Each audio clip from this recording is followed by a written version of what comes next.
देखिए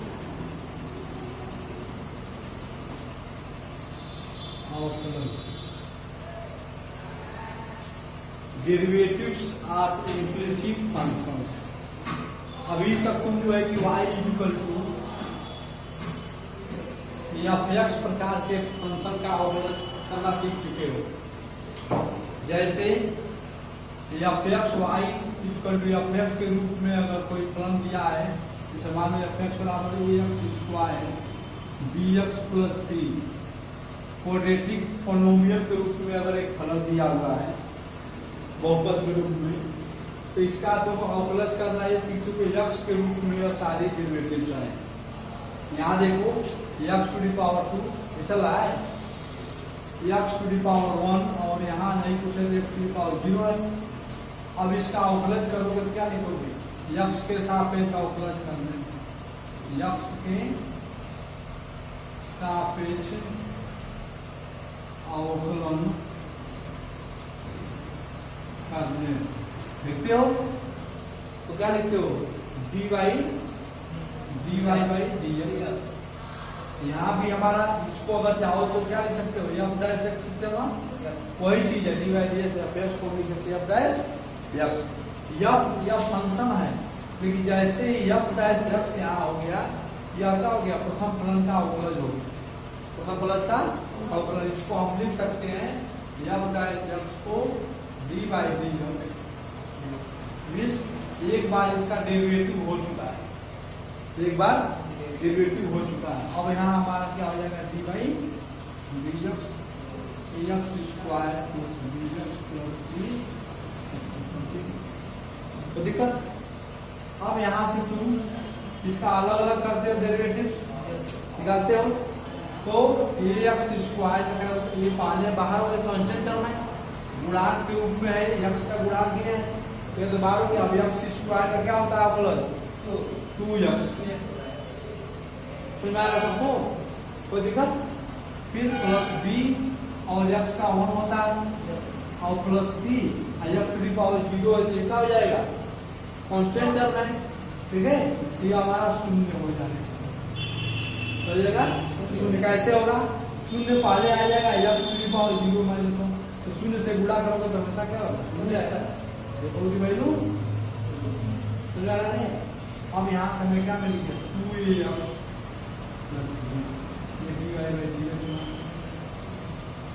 2a अस्पष्ट फलों के अवकलज के रूप में अगर दिया रहे, जैसे मान लो x माइनस वाई माइनस 5 या x माइनस वाई 5। यहाँ दो फलों के रूप में, दो अस्पष्ट फलन के रूप में है, x के रूप में भी फलन है, यहाँ केवल x का फलन दिया है और एक इनकी कांस्टेंट टर्म है। लेकिन यहाँ देखो x और y दो रूपों में फलन है, तो और इम्प्लिसिट फंक्शन क्या है? इम्प्लिसिट फंक्शन का अवकलज कैसे करते हैं? तो इसको हमें dy बाई dx निकालना है। तो यहाँ भी लिखेंगे क्या? पाई इधर चला गया तो क्या हो गया? अब लिखेंगे x के सापेक्ष अवकलज करने, तो सापेक्ष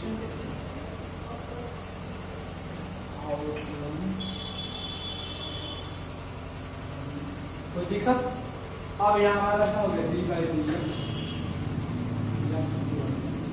माइनस dy बाई dx हो रहा और माइनस d बाई, तो दिक्कत।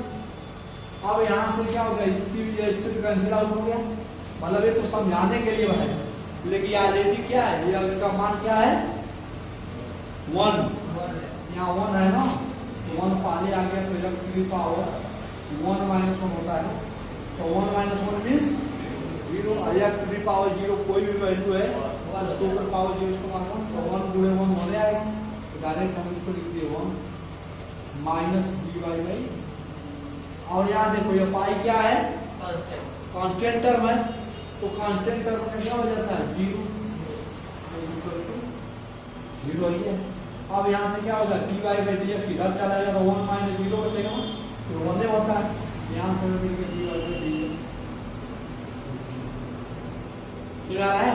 ये हमारा इम्प्लिसिट फंक्शन का अवकलज कैसे करते हैं। देखो ये अलग अलग है नहीं है, ये दो फलों के अवकलज है ना, क्योंकि y बराबर है नहीं दे करके यह उसमें समाहित कर दिया गया। इम्प्लिसिट एक दूसरे से अलग है लेकिन अलग फंक्शन है। ठीक है, इसका नोट कर लो। देखो ये इम्प्लिसिट फंक्शन का एक और अवकलज का एग्जाम्पल हम यहाँ लेते हैं। y plus sine y equal to cos x, तो dy बाई dx निकालना है। यहाँ देखो ये y के रूप में फंक्शन दिया हुआ है, x दोनों के रूप में।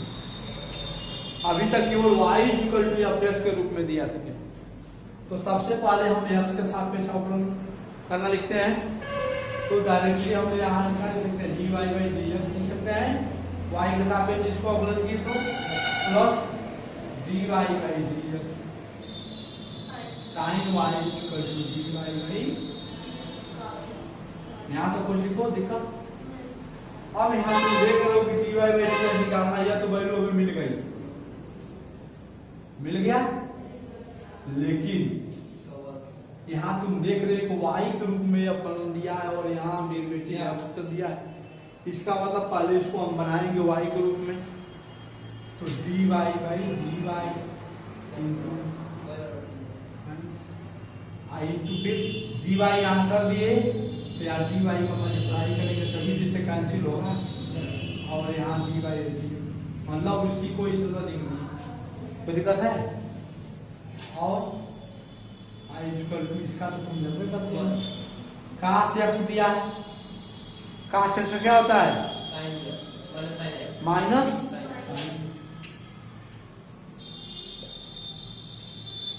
तो दिक्कत है। अब इसका फिर करो तो dy बाई प्लस, अब यहाँ साइन y आ गया, तो साइन y का क्या होता है? cos y होता है ना, और dy बाई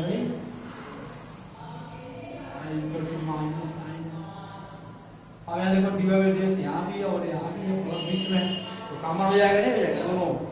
तो dy बाई dx कॉमन ले लिए, यहाँ क्या बचा? 1 बचा और plus cos y i equal to minus, तो यहाँ से इसकी वैल्यू निकालना है, तो क्या जाएगा? माइनस साइन x बटे 1 प्लस, आ गया, बोलो निकल जाएगा।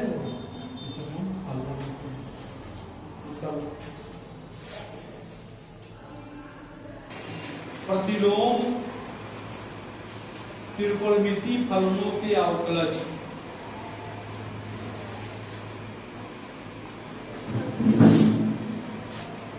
अगला हमारा टॉपिक है प्रतिलोम त्रिकोणमिति फलनों के अवकलज, इनवर्स त्रिकोणमितिकल फंक्शन, डेरिवेटिव्स ऑफ इनवर्स त्रिकोणमितिकल फंक्शन।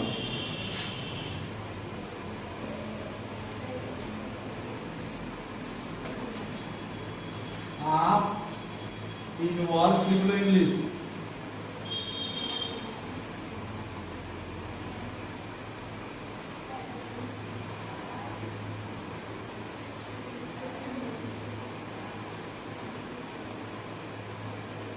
फंक्शन।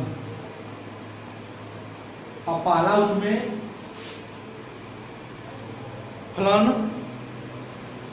उसमें पहला लिखो फलन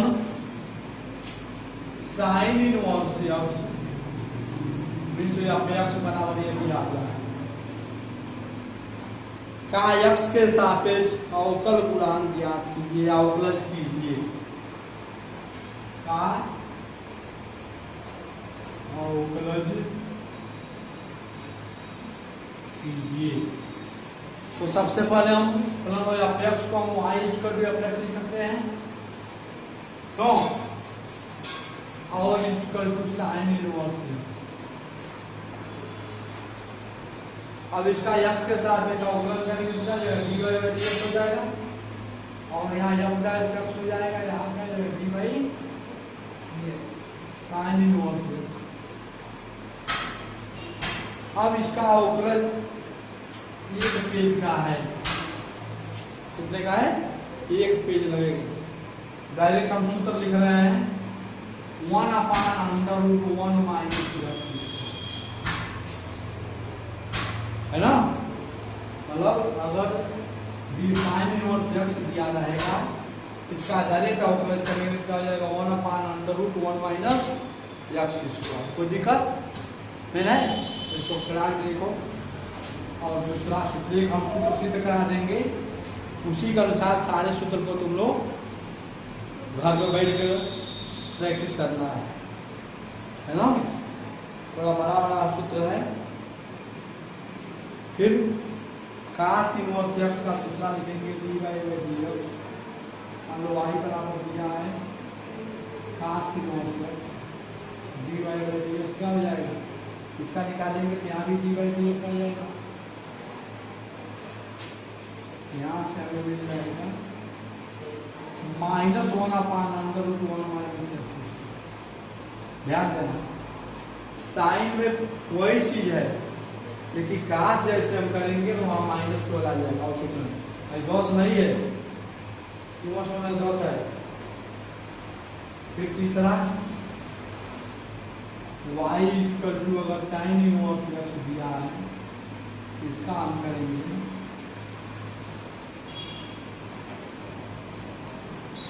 तो 1/1 प्लस x² इसका है। अंडररूट नहीं रहेगा tan इनवर्स x में, अंडररूट इसमें नहीं रहेगा, ठीक है। और इसी का उल्टा तीसरा हो गया चौथा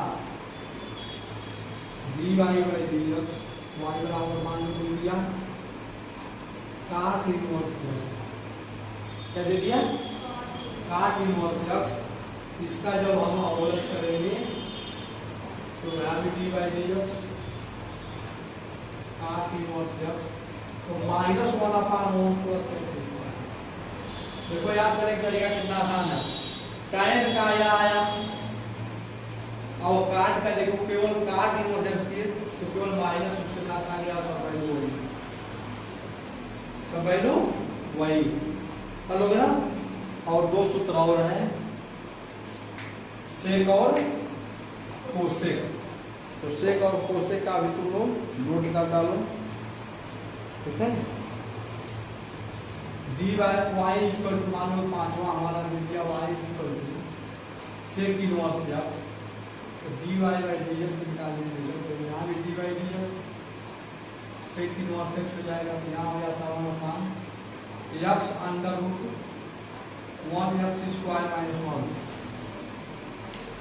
हाँ देखो x² - 1 होगा, है ना। 1/(1/x)² -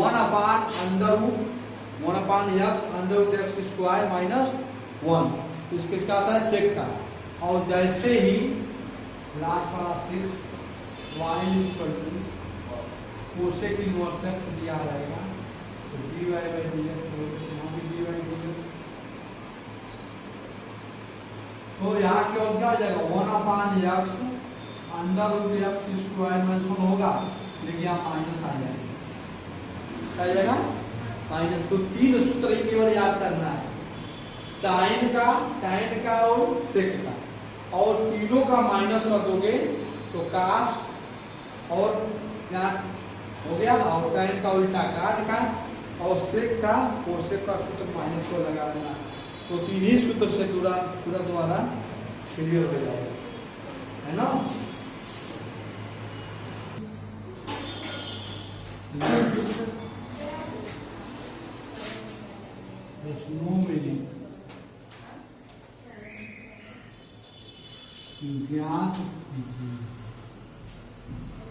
अब देखो प्रश्नावली पढ़ाने से पहले तुमको सूत्र बता दिया गया, नियम बता दिया गया। इसका मतलब ये हुआ कि बैटरी चार्ज हो गई, और हमें केवल क्या करना है, उसका उपयोग करना है उन सूत्रों का। 2x + 3y = sin x। Already देख रहे हो, तो इसका dy/dx निकालना है तो डायरेक्टली x के सापेक्ष अवकलन करने को लिखोगे। तो यहाँ हमारा क्या हो जाएगा,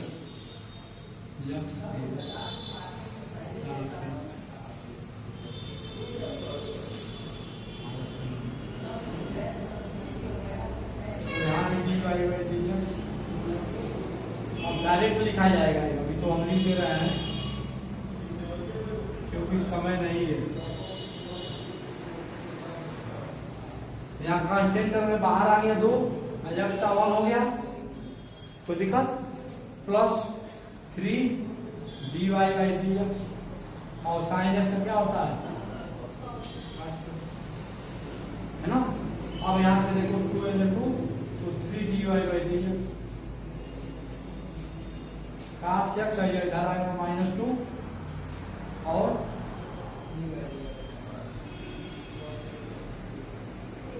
आ गया, ठीक है, तो इसको कर लोगे। अब एक और देखो 3, question number 3, ax plus by square equal to cos y। यहाँ भी वही काम करोगे, x के साथ में समीकरण कर देता हूँ, तो dy dx ax plus by dx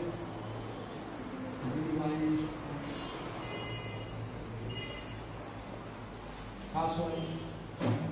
यहाँ देखो ये कांस्टेंट टर्म में बाहर आ गया, x का 1 हो गया, प्लस b कांस्टेंट टर्म बाहर आ गया। अब यहाँ ध्यान दो, ये वाई स्क्वायर या डी वाई एक्स है, तो डायरेक्ट वाई स्क्वायर में करोगे क्या हो जाएगा 2y और plus I into d y by लिख लोगे ना, आई इक्वल टू यहाँ एक्स है, वाई पर वाई को रूप में लिखेंगे, तो डायरेक्ट हम करेंगे क्या हो जाएगा cos y का minus sin y I into d y by,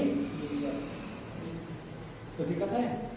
अब यहाँ से क्या हो जाएगा a plus 2by dy by dx equal to minus sin y। अब dy बाई dx का टर्म अलग करना है, तो इसको और इसको इधर करो, तो क्या हो जाएगा, इधर चला जाएगा, तो जाएगा 2by प्लस क्या हो जाएगा sin y, और इसमें से dy बाई dx कॉमन ले लो, क्यों माइनस इधर कर दो, माइनस को इधर ले गए, इसको इधर क्यों। अब यहाँ से हमें क्या निकालना है, dy बाई dx की वैल्यू निकालना, माइनस 6 बटे ये पूरी वैल्यू आ जाएगी, तो क्या हो जाएगा 2 dy प्लस आ गया, ठीक है, नोट कर लो इसको। 17 18। हाँ, क्वेश्चन नंबर 6 है x2 plus x square y plus xy square plus y cube equal to 81। अब इसका फलन जो दिया हुआ है अस्पष्ट फलन है, क्योंकि दोनों एक ही रूप में है, तो इसका dy बाई dx जब निकालेंगे तो क्या करेंगे dy by dx x cube अलग अलग जाने तरफ रखिएगा, फिर dy by dx x square y plus dy by dx xy square dy by dx y cube equal to, कोई दिक्कत। अब यहाँ तुम देख रहे हो कि x क्यूब है, यहाँ भी x से डायरेक्टली कुछ करना ही नहीं है, तो क्या हो जाएगा 3x square 3x direct plus यहाँ दो फलों का अवकलज के रूप में, ये ध्यान देने की बात है, तो इसको अगर पहला फलन मानते हो, इसको दूसरा फलन, तो दो फलों का गुणनफल के रूप में अगर दिया रहेगा अवकलन करना होगा, तो सबसे पहले पहला फलन लिखते हैं I into d by d x y plus दूसरा फलन आई इंटू पहले फलन का अवकलन, प्लस यहाँ भी वही काम करेगा ना, तो पहला फलन उपलन इसको सेकंड मान लिया और डी बाई डी और फिर y square d by plus यहाँ देखो x, यहाँ क्या वाई क्यूब है, तो क्या हो जाएगा 3y square into d y by, दिक्कत है, आप प्लस इक्वल टू 0, क्योंकि ये कांस्टेंट टर्म है। अब यहाँ से आ जाओ 3x square plus x square, और यहाँ dy बाई dx तो रहेगा ही, प्लस y, और इसका मतलब क्या हो जाएगा 2x n होगा, और प्लस x y स्क्वायर में क्या हो जाएगा 2y into d y by d x plus y square, और इसका क्या हो जाएगा 1 plus 3y square d y by, और इसको पूरा करना है तो क्या हो जाएगा 2xy, ठीक है, तो 3x square plus x square d y by plus 2xy यहाँ भी है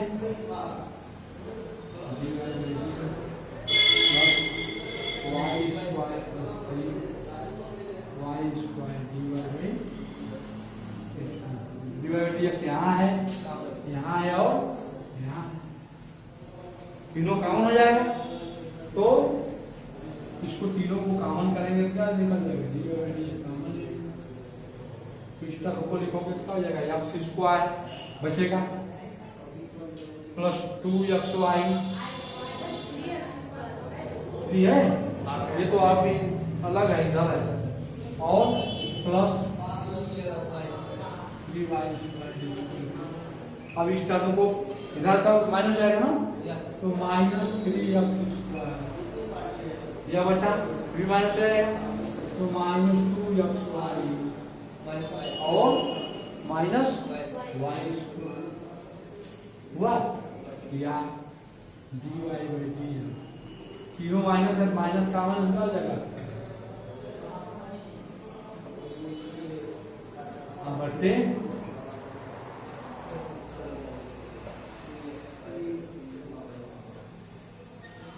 आगे निकल गया, क्यों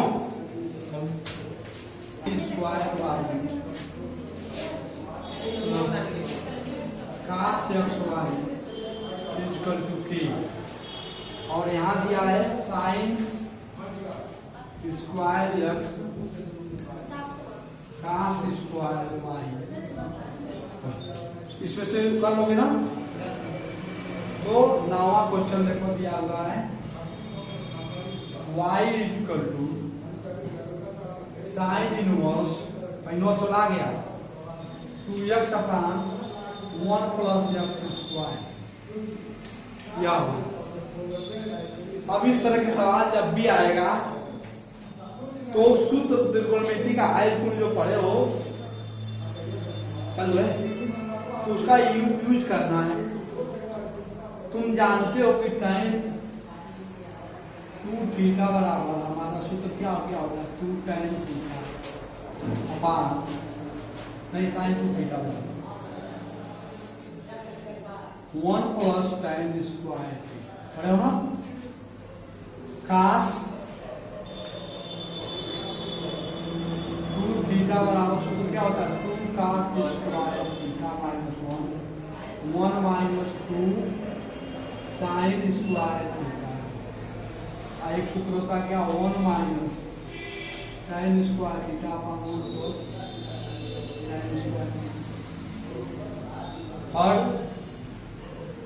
tan 2 थीटा बराबर तो क्या होता है 2 tan theta upon 1 minus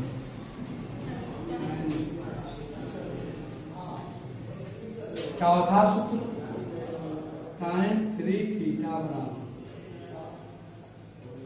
3 tan theta minus tan cube upon 1 minus 3 tan square,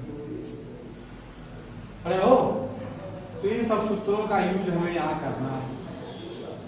तो यहाँ देख रहे हो कि यहाँ 2 अगर यहाँ 2 टाइम थीटा पर 1 plus time square theta plus के रूप में बीच में ना, अगर x के जगह पर हम माना x equal to tan theta put कर दें तो हमें क्या मिल जाएगा यहाँ से y equal to sine inverse 2 tan theta upon 1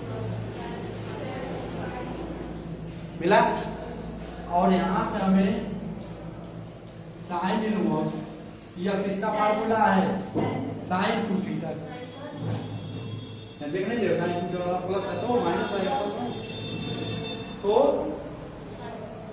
sign, अब साइन से साइन इनवर्स कैंसिल आउट, तो क्या मिल गया। अब यहां ध्यान देने वाली बात क्या है, तुम जानते हो कि tan थीटा का tan से थीटा के बीच कोई मतलब रिलेशन है, लेकिन बूढ़े का रिलेशन नहीं है। तो अगर हम यहाँ से थीटा की वैल्यू निकालें, ये tan इधर चला जाएगा, तो क्या हो जाएगा tan इनवर्स x।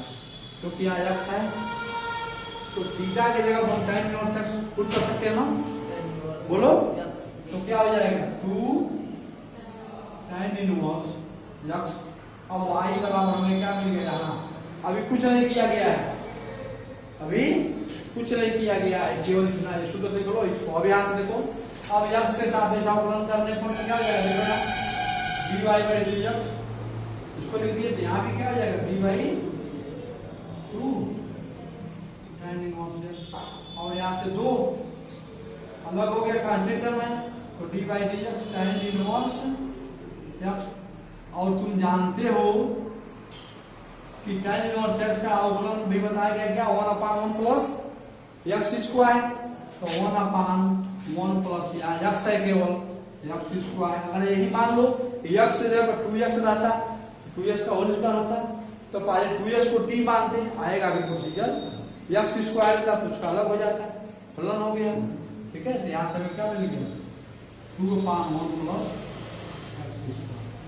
आ गया, भाई ये वैल्यू मिल गई है ना। इन सूत्रों को नोट कर लो, ठीक है, और इस प्रॉब्लम को नोट कर लो और घर पर लगा के आना। ठीक है, तब अगले टॉपिक जो भी नेक्स्ट डे को